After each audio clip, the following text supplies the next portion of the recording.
नमस्कार दोस्तों, सृजन संवाद के नए एपिसोड में आपका पुनः स्वागत है। आज हमारे खास मेहमान हैं जाने माने नव गीतकार श्री जगदीश पंकज जी। आपका आध्यात्मिक सृजन के पटल पर स्वागत है जगदीश पंकज सर। नमस्कार, बहुत धन्यवाद प्रवीण जी।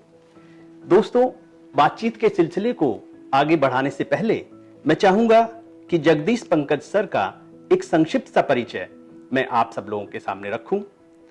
दोस्तों, आपके 7 नवगीत संग्रह सुनो मुझे भी, निषिद्धों की गली का नागरिक, समय है संभावना का, आग में डूबा कथानक, मूक संवाद के स्वर, अवशेषों की विस्मृत गाथा और प्यास की पगडंडियां, ये 7 नवगीत संग्रह आपके प्रकाशित हुए हैं।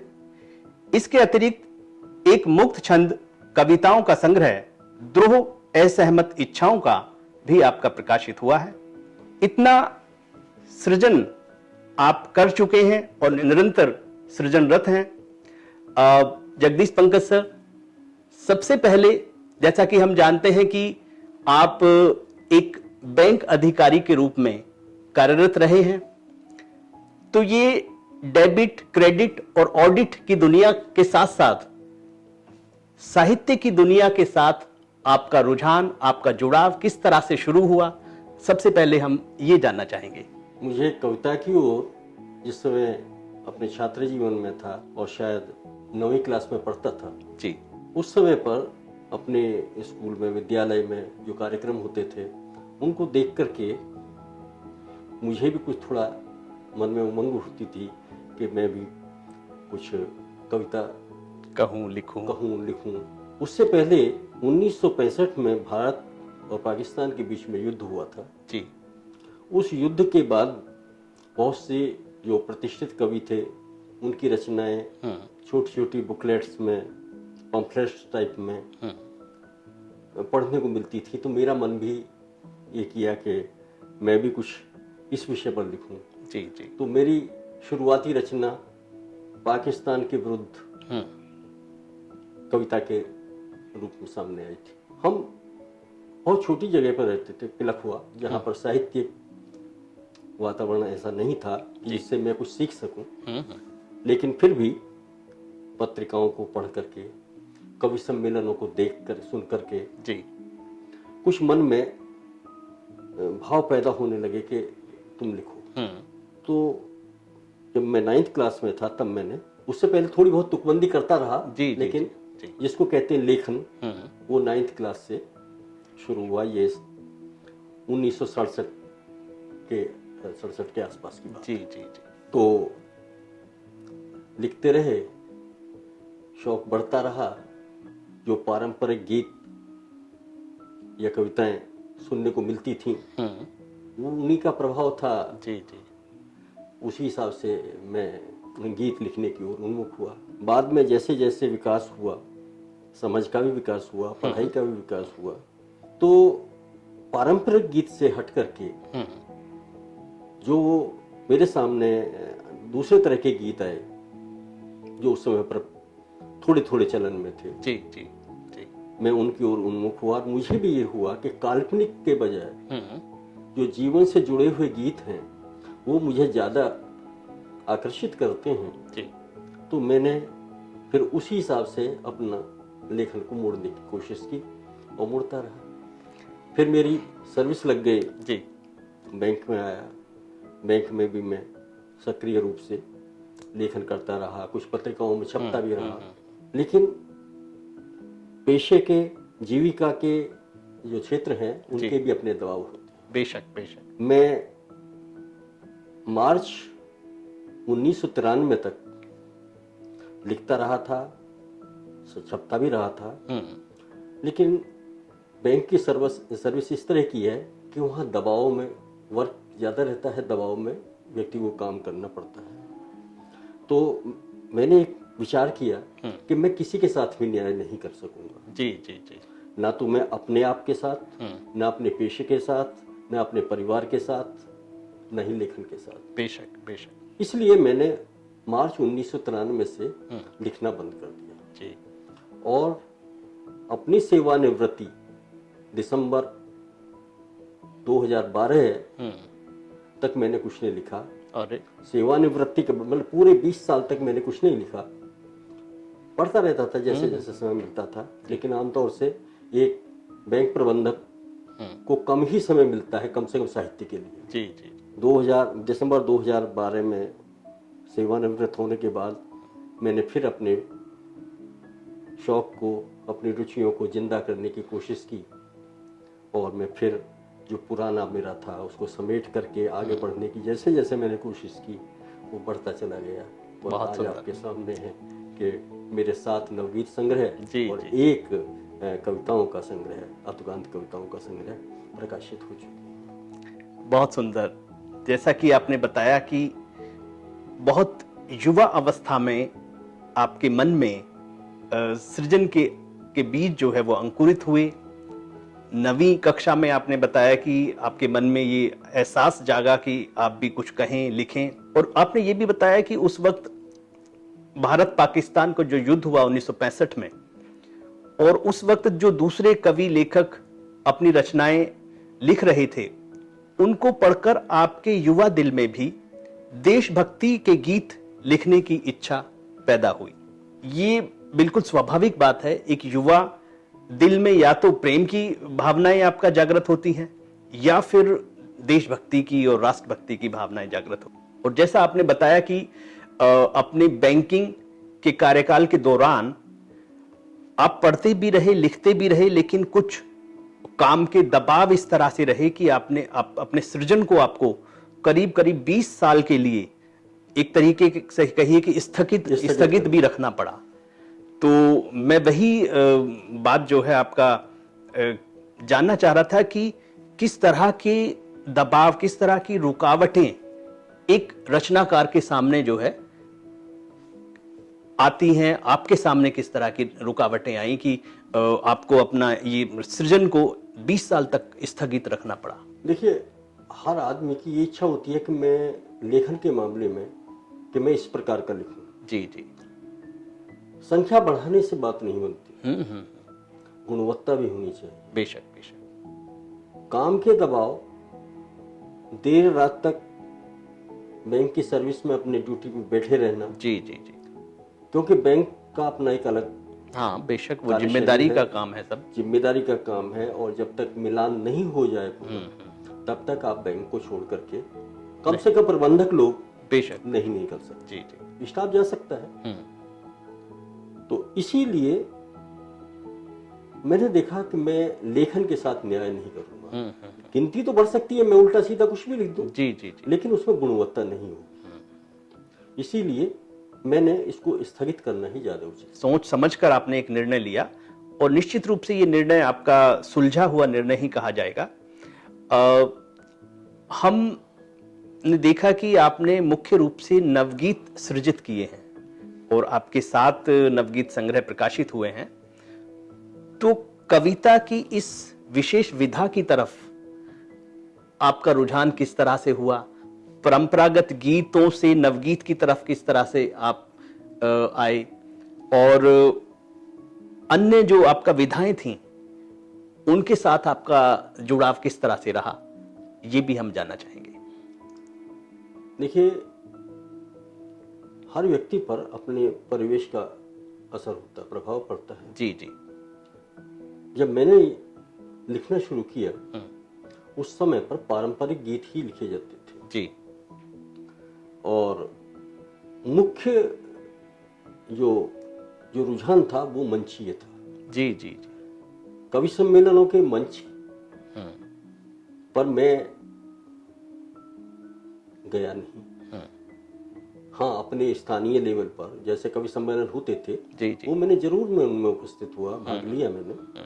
लेकिन मेरी परिस्थितियां ऐसी थीं, और मैं ये भी समझता था कि मैं उस स्तर का नहीं लिखता जिस स्तर का मंच के ऊपर चलता है। तो जो पारंपरिक गीत है जी, उसके साथ साथ मंच पर कुछ ऐसे कवि भी रहे जो उस पारंपरिक गीत की जो धारा है उससे कुछ अलग जी लिखने जी वाले जी, भी थे। जी। उस समय पर गीतों के क्षेत्र में आदरणीय गोपाल दास नीरज जी जी जी बहुत प्रभावित कर रहे थे बेशक युवाओं को, क्योंकि उनके पास में हर प्रकार के गीत थे। श्रृंगार भी था, विद्रोह का भी था, बिल्कुल बिल्कुल, जीवन से संबंधित बहुत सारे लेखन था, बहुत गीत थे जो लोगों को दर्शन भी था उनके दर्शन पास। भी था जी जी जो लोगों को आकर्षित करता था। बेशक मुझे भी आकर्षित किया, और जो मुझे जहां से भी उपलब्ध होती थी उनकी पुस्तकें मैं खरीद करके लाता था और पढ़ता जी था। जी जी जी अपने आवाज में उन्हें गाने की कोशिश भी करता था और उस समय पर मुझे काफी कंठस्थ भी हो गए थे उनके जी गीत। जी उन्हीं दिनों रामावतार त्यागी जी के गीत पढ़ने को मुझे मिले, सुनने का मुझे मौका मिला, उनके गीत पढ़ने को मिले, उनसे भी मैं काफी प्रभावित हुआ। यूं तो गीत लिखने वाले बहुत थे उस समय पर जी सबके अलग अलग रुझान थे, अलग अलग रुचियों के गीत थे, देशभक्ति के गीत भी थे। जी मंचीय गीत का जो थे उनमें मुझे आकर्षित किया वीरेंद्र मिश्र जी के गीतों ने।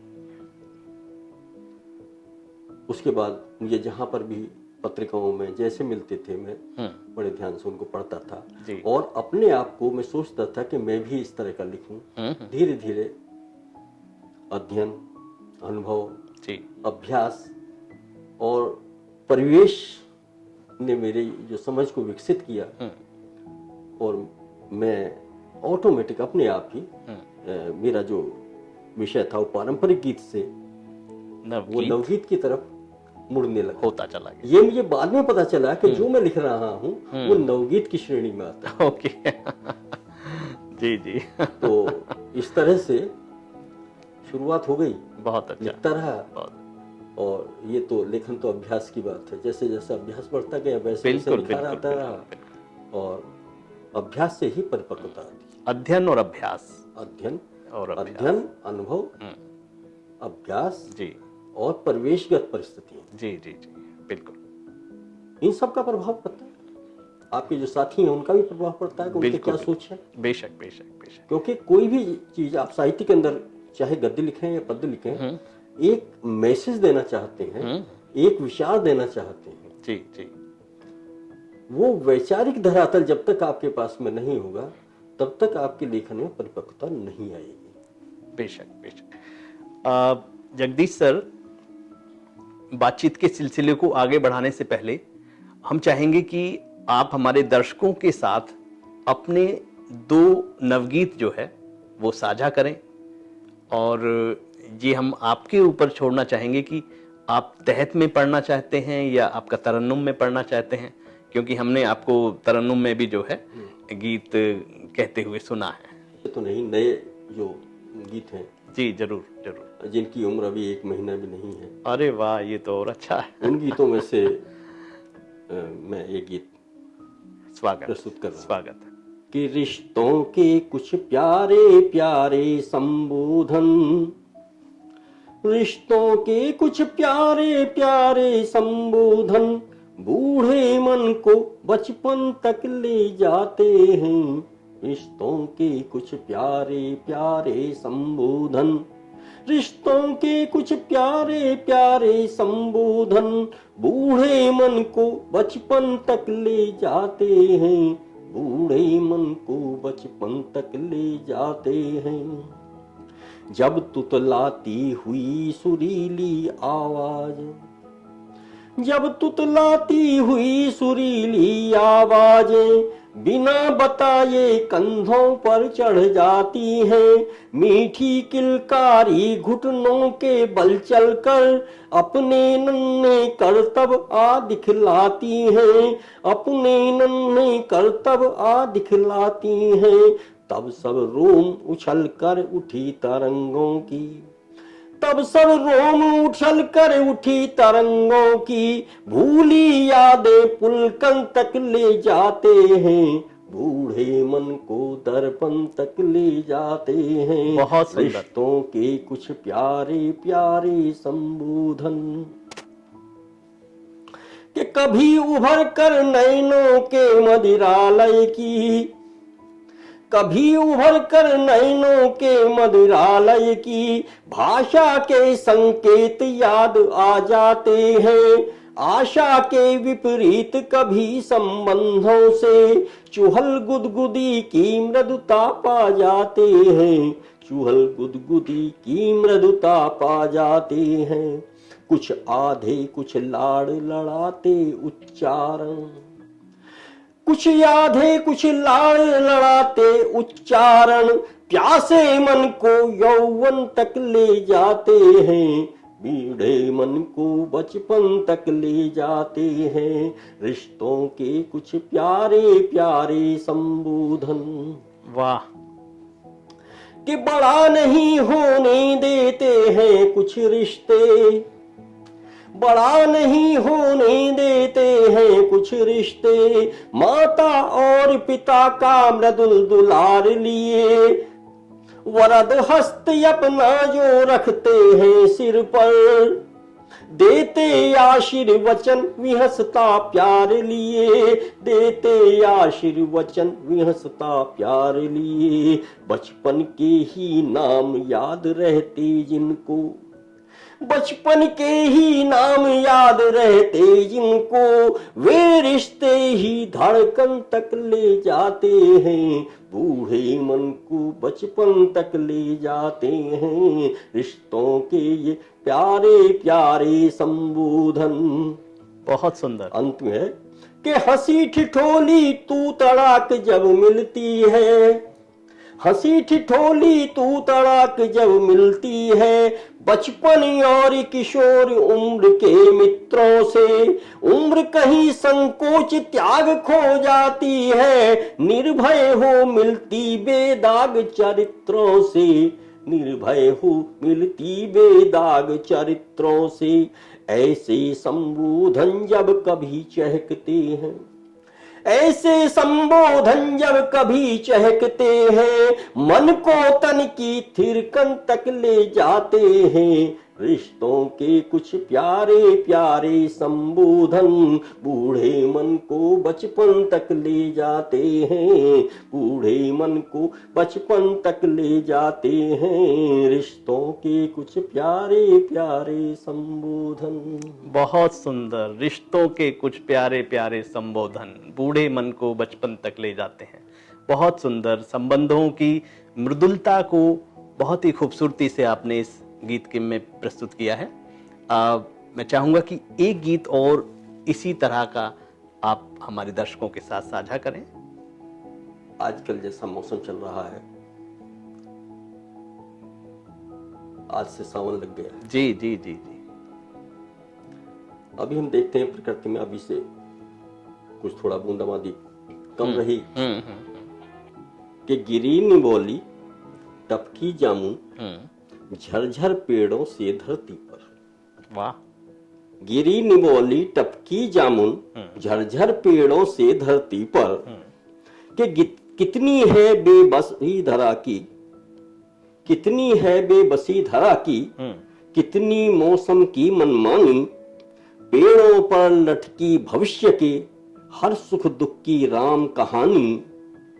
कि तड़क रही खेतों की मिट्टी, तड़क रही खेतों की मिट्टी, मांग रही पानी चिल्लाकर। गिरी निबोली टपकी जामुन झरझर पेड़ों से धरती पर। बहुत खूब। सुस्ती टंगी हुई पेड़ों पर, सुस्ती टंगी हुई पेड़ों पर, अमराई का मन उदास है। मंडी मंडी आढ़तियों की हर किसान पर नजर खास है। वाह। और खेत मजदूरों की मजबूरी, खेत मजदूरों की मजबूरी दिख रही है घुटती भीतर। गिरी निबोली टपकी जामुन झरझर पेड़ों से धरती पर। कि कौन कहां आश्वस्त खड़ा है अभिलाषाओं के दंगल में, कौन कहां आश्वस्त खड़ा है अभिलाषाओं के दंगल में। हम ही खुद को ठेल रहे हैं निर्जन बियाबान जंगल में। वाह। हम ही खुद को ठेल रहे हैं निर्जन बियाबान जंगल में। और जर्जर हुई आस्थाओं पर, जर्जर हुई आस्थाओं पर बहस कर रहा है खाली घर।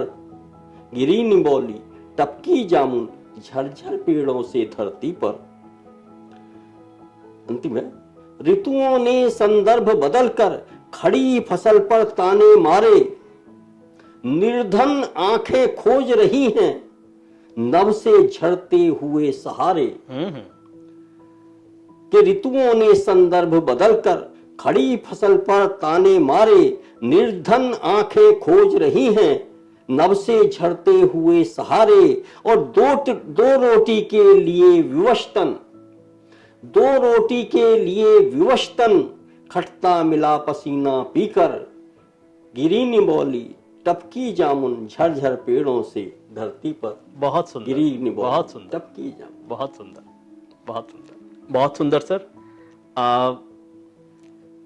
जैसा कि हम सुन रहे हैं, देख रहे हैं कि आपकी जो मुख्य सृजन की विधा है वो नवगीत है। हम ये जानने चाहते हैं कि वर्तमान जो परिदृश्य है उसमें आप नवगीत की स्थिति को किस तरह से मूल्यांकित करते हैं, उसके महत्व को किस तरह से आप बताना चाहेंगे, जाहिर करना चाहेंगे, शेयर करना चाहेंगे? नवगीत के बारे में जो तथाकथित मुख्य धारा के साहित्यकार हैं जी, और साहित्यकार भी क्या, जो स्वयं को स्वयंभू आलोचक समालोचक बने हुए हैं, वो अपने पूर्वाग्रहों दुराग्रहों के कारण जी, नवगीत को साइड लाइन करते रहे। एक तरफ क्योंकि जो प्रचार के माध्यम थे, प्रकाशन के माध्यम थे जी, पत्रिकाएं निकलती थीं, उन पर अधिकतर ऐसे लोगों का कब्जा था जो गीत को पसंद नहीं करते थे। गीत को भी क्या, नवगीत को तो बिल्कुल ही पसंद नहीं करते थे। समय बदला, नवगीतकार अपने हिसाब से सृजन करते रहे। अतुकांत कविता के अंदर कहा जा रहा है जिस सत्य को, जो जीवन सत्य है, जिंदगी से जुड़ी हुई समस्याएं हैं, संवेदनाएं हैं, अनुभूतियां हैं, उन्हें नवगीत के माध्यम से कहने की कोशिश की। नवगीत में दोनों बातें साथ करके चलना पड़ता जी, जी, फॉर्म और कंटेंट। यानी कथ्य और शिल्प को साध करके तब सृजन किया जाता है जी, और नवगीतकारों ने इस ओर ध्यान दे करके अपने जो समकालीन सत्य है, जो सामाजिक यथार्थ है जी, उसको अपनी रचनाओं में व्यक्त करने के प्रयास किए और काफी हद तक सफल भी रहे हैं। बेशक, और बेशक। आज स्थिति ऐसी बन गई है कि नवगीत की विधा को ऐसी स्वीकृति है कि उसको नकार नहीं सकते। बिल्कुल, बिल्कुल। और उसी का ये नतीजा है कि कई सारी प्रतिष्ठित साहित्यिक पत्रिकाएं अपनी नवगीत विशेषांक निकालने के लिए बाध्य हुई। जी, जी, जी। 2018 में एक पत्रिका द्वारा मुझे भी संपर्क किया गया जी, और मैंने संवदिया नाम से पत्रिका अररिया बिहार से है। निकलती जी, है, जी, उसके नवगीत विशेषांक का अतिथि संपादन किया। जी, जी, बहुत सुंदर। जो अपने आप में आज भी चर्चित है, अपने आप में एक अनोखा प्रयोग। जी, जी, ऐसी बात नहीं है कि नवगीत सिर्फ साधारण समस्याओं को ही लेकर के चलता है। जो जीवन के जितने भी अपना जो अनुभव है, जी, बहुआयामी है जीवन, तो जीवन के जितने भी क्षेत्र हैं, जितनी भी विविधताएं हैं, नवगीत उनको अपने अंदर समेटता है। चाहे वो श्रृंगार हो, जी, जी, चाहे वो व्यंजना हो, चाहे वो हास्य हो, चाहे वो क्षोभ हो, विक्षोभ हो, प्रतिरोध का स्वर हो, जी। उन सब को लेकर के नवगीत आगे बढ़ रहा है। हम देख रहे हैं सर कि आज देश की तमाम प्रतिष्ठित साहित्यिक पत्रिकाओं में आपके और अन्य नवगीतकारों के गीत काफी प्रमुखता के साथ प्रकाशित किए जा रहे हैं। तो अब ये कहना उचित नहीं होगा कि नवगीत को जो है एक सम्मान और महत्व जो है ना मिल रहा हो। तो हम सर आपसे ये भी जानना चाहेंगे कि युवा रचनाकारों के लिए आप क्या संदेश देना चाहते हैं? मैं यही कहना चाहूँगा, जो भी लेखक है, जी युवा हैं या वरिष्ठ हैं, जी जी उन सबके लिए जरूरी है कि वो अपने समय का आकलन करें, बेशक। क्योंकि समय से अलग हट करके आप नहीं चल सकते। साहित्य के इतिहास पर जब हम नजर डालते हैं जी तो हम देखते हैं कि किसी समय कालखंड में वीर वीर रस की बात जी चलती जी थी। जी एक समय आया जब भक्ति काल था, तो बिल्कुल, वहाँ भक्ति की बात चलती थी। उसके बाद में दूसरे तरह के स्वाधीनता आंदोलन से जुड़े हुए जो साहित्य है, जो साहित्यकार जुड़े हुए थे, चाहे वो गद्य वाले हैं या पद्य वाले हैं, उन्होंने अपने तरीके से राष्ट्रीय भावना की ओतप्रोत रचनाएं जो है वो लिखी गई। भारत की स्वतंत्रता जब मिली 1947 में, जी तो उससे पहले का एक अलग कालखंड है। उसके बाद का दूसरा। वही लोग जो पहले लिख रहे थे, अब भूमिका बदल गई। बेशक बेशक। और भूमिका बदलने से साहित्य का कथ्य भी बदल गया। निश्चित रूप से। जो पहले हम सपने देखते थे, उनको साकार करने की तरफ बढ़ने लगे। अपेक्षाएं थी हमारी साहित्यकारों की कि ऐसा होना चाहिए, किसी हद तक हुआ। अपेक्षाएं ज्यादा थी, नहीं पूरी हुई, तो एक क्षोभ पैदा हुआ। जी जी जी। वो जो क्षोभ पैदा हुआ, उसने तरह तरह से साहित्यकारों को बाध्य किया कि ऐसा लिखें, उस पर अपनी प्रतिक्रिया दें। जी जी। और प्रतिक्रिया देते देते, क्योंकि साहित्य को, ये मैं सिर्फ हिंदी साहित्य की बात नहीं करता, साहित्य जो है पूरी दुनिया के अंदर सार्वभौमिक रूप से सत्ता के प्रतिपक्ष की भूमिका निभाता है। बेशक बेशक। जो स्थायी प्रतिपक्ष बिल्कुल शाश्वत प्रतिपक्ष होता है। तो साहित्यकार ने जब देखा कि सपने टूट रहे हैं, अपेक्षाएं पूरी नहीं हो रही हैं, तो उसने सवाल उठाने शुरू किए। जी जी। और सवाल उठाते उठाते आज के समय में भी साहित्यकार का सबसे पहला दायित्व है कि वो अपने समय का आकलन करे और सवाल उठाए। बेशक। ये वरिष्ठ साहित्यकार हैं, उनका भी है, और युवा लोगों की जिम्मेदारी तो और भी ज्यादा है, क्योंकि वो नई शुरुआत कर रहे हैं। इसलिए अपने समय को विश्लेषित करें, पुरानी परंपराओं को समझें, पढ़ें, लिखें, इतिहास का ज्ञान प्राप्त करें, और फिर वर्तमान में जो चल रहा है उससे भविष्य के लिए एक दिशा निर्धारित करें। ये मेरा तो यही है कहना कि जो नवांकुर आ रहे हैं, बड़े अच्छा लिख रहे हैं जी जी, और उनसे बहुत संभावनाएं हैं, बड़ी आश्वस्ति दे रहे हैं कि वो इस ओर ध्यान दें कि अपनी इतिहास को समझें, परंपरा को समझें और उसके अंदर नवीनता लाएं। क्योंकि नवगीत जो है वो नव्यता का गीत है, और गीत की नव्यता उसमें आनी चाहिए। बेशक। यानी कि जो हमारा कथ्य है और शिल्प है, उसमें नवता जरूरी है। जरूर। नवता के साथ साथ नवता भी ऐसी हो जो कहीं रुकावट ना आए, लय हो, प्रवाह हो, उसका ध्यान रखें जी। गति का ध्यान रखेंगे तो उसको गाया जा सकता है, क्योंकि गीत की सबसे पहली शर्त गेयता है। और गीत, कोई भी नवगीत है, नवगीत गीत पहले है, नवगीत बाद में है। बेशक बेशक। नवगीत गीत है, सब नवगीत गीत हैं, लेकिन सारे गीत नवगीत नहीं हो सकते। बिल्कुल बिल्कुल। एक भिन्नता है दोनों में, भिन्नता है। तो वो ध्यान में रख करके जी जी चलना चाहिए। नए लोगों के लिए तो मुझे यही एक मतलब जो है मैं कह सकता हूँ कि वो अपने आप को समझें, अपने आप को समृद्ध करें जी। जितना समृद्ध करेंगे, लेखन में उतनी ही परिपक्वता आएगी। बिल्कुल। बहुत ही महत्वपूर्ण संदेश आपने नए और सभी गीतकारों या रचनाकारों के लिए दिया है। जगदीश पंकज सर, आप लंबे समय से गाजियाबाद में निवास कर रहे हैं और यहाँ के साहित्यिक परिवेश को आप लंबे समय से देख रहे हैं, समझ रहे हैं। अब मैं आपसे जानना चाहता हूं कि अतीत का जो परिदृश्य था और वर्तमान का जो परिदृश्य है गाजियाबाद के संदर्भ में, साहित्यिक परिदृश्य, उसमें आप किस तरह का बदलाव जो है वो देख रहे हैं, महसूस कर रहे हैं? ऐसे गाजियाबाद से मेरा काफ़ी समय से, जब मैं यहाँ स्थायी रूप से नहीं रहता था जी, तब से मेरा संबंध है। अपने सेवा काल में गाजियाबाद में मेरी पोस्टिंग रही और अंततः मैं यहीं पर सेटल भी हो गया। जी जी जी।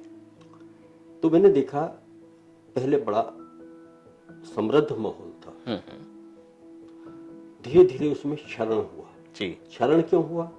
क्योंकि अपने अपने गुट बनने से, गुटबाजी जो है वो गुटबाजी जो देखने है में, वो सामूहिकता को तोड़ती है। बेशक बेशक बेशक। सामूहिकता धीरे धीरे खत्म होती चली गई। हम वैचारिक रूप से भिन्न हो सकते हैं, हमारे विचार अलग अलग हो सकते हैं, लेकिन जो एक भाईचारे की भावना है वो पहले थी, अब इतनी नहीं है। सब अपने अपने गुटों को लेकर के, अपनी अपनी मंडलियों को लेकर के अलग अलग बैठे। जी जी जी जी। बेशक साहित्य का जो उद्देश्य होता है सबका हित, उससे थोड़ी विमुखता जो है वो दिखाई दे रही है, और उसको कहिए कि आत्म प्रशंसा और आत्म केंद्रितता जो है वो ज्यादा दिखाई दे रही है। अब हम अंत में जो है, आपने मुक्त छंद रचनाएं भी लिखी हैं और आपका एक कविता संग्रह भी आया है, द्रोह असहमत इच्छाओं का। तो हम चाहेंगे कि आप एक मुक्त छंद की कविता भी हमारे दर्शकों के साथ साझा करें। हाँ, एक कविता मैं अपने संग्रह से निवेदन कर रहा हूँ। स्वागत। जिसका शीर्षक है मैं कुछ नहीं कहता। जी जी, स्वागत। मैं कुछ नहीं कहता, मुझे डर लगता है। मैं कुछ नहीं कहता, मुझे डर लगता है, इसलिए कुछ नहीं कहता। वाह। क्योंकि फिर मेरे कहे को बताया जाएगा, छापा जाएगा, दिखाया जाएगा, सुनाया जाएगा कि मैंने कहा है यह। दिखाया जाएगा, सुनाया जाएगा कि मैंने कहा है यह। फिर ठेस पहुंचेगी किसी के सम्मान को, आहत हो जाएंगी किसी की भावनाएं मेरे कहे से। वाह। उनमें से अधिकतर ऐसे होंगे जिन्होंने नहीं सुना होगा, नहीं पढ़ा होगा, नहीं देखा होगा मेरे कहे को। सच बात है। उनमें से अधिकतर ऐसे होंगे जिन्होंने नहीं सुना होगा, नहीं पढ़ा होगा, नहीं देखा होगा मेरे कहे को। व्याख्या की जाएगी कि बिगड़ सकता है सौहार्द, नष्ट हो सकता है सद्भाव मेरे कहे से। मेरे कहे से भर्त्सना की जाएगी मेरी, पुतले फूंके जाएंगे, हो सकता है गिरफ्तार कर लिया जाए मुझे, प्रतिबंध लगा दिया जाए उस छपे पर जो मैंने कहा था। क्या बात है। कर ली जाए जब्त वे सारी प्रतियां जहां जहां छपा है मेरा कहा हुआ। हो सकते हैं बौद्धिक विमर्श पक्ष और विपक्ष में मेरे कहे के। क्या बात है। घोषित किया जा सकता है मुझे अवांछित कानून व्यवस्था के लिए जनहित में। वाह। घोषित किया जा सकता है मुझे अवांछित कानून व्यवस्था के लिए जनहित में। फिर कहना पड़ेगा मुझे ऐसा नहीं कहा था मैंने, गलत पेश किया गया है मेरे बयान को, यह नहीं था मेरा आशय, प्रकट करना पड़ेगा मुझे खेद। अब जब वे अधिकतर लोग चुप हैं जो कह सकते थे, कह सकते हैं, जिन्हें कहना भी चाहिए, बिना किसी डर के नहीं कह रहे हैं वह, जो कहा जाना चाहिए, मैं सोचता हूं क्या वे भी डरे हुए हैं मेरी वाह। तरह? मैं सोचता हूं क्या वे भी डरे हुए हैं मेरी तरह? इसलिए मैं कुछ नहीं कहता। वाह। इसलिए मैं कुछ नहीं कहता, चाहे परोक्ष में खड़ा दिखता रहूं, निरपेक्ष रहते हुए किसी के समर्थन और यथास्थिति के पक्ष में। अभिव्यक्ति की स्वतंत्रता का अर्थ समझते हुए, अभिव्यक्ति की स्वतंत्रता का अर्थ समझते हुए मैंने समझा है कि मैं भी स्वतंत्र हूं अभिव्यक्त न करने के लिए। क्या बात है। कुछ नहीं कहता मैं इसीलिए। वाह वाह वाह वाह, बहुत सुंदर। कुछ नहीं कहता मैं इसीलिए। कुछ नहीं कहता मैं। अपनी अभिव्यक्ति की स्वतंत्रता है मुझे, इसलिए कुछ नहीं कहता मैं। बहुत सुंदर, बहुत सुंदर। जगदीश सर, आध्यात्मिक सृजन की जो ये पहल है, जो ये आपका इंटरव्यूज की श्रृंखला है साहित्यकारों की, रचनाकारों की, इसको आप किस तरह से देखते हैं और इसके बारे में आपकी क्या राय है, क्या सुझाव आप देना चाहेंगे? ये बड़ी अच्छी पहल की गई है। इससे साहित्य और साहित्यकारों को आगे आने का अवसर तो मिलेगा ही मिलेगा जी। साहित्य के बारे में जो समझ है और आम दर्शकों की, श्रोताओं की, पाठकों की जी, उसमें भी परिवर्तन आएगा, सुधार आएगा, कुछ परिपक्वता मिलेगी जरूर। और साहित्य पर प्रतिक्रिया करने की उनकी भी समझ में बढ़ोतरी होगी। आप सृजन संवाद के पटल पर आए, आपका पुनः बहुत बहुत शुक्रिया।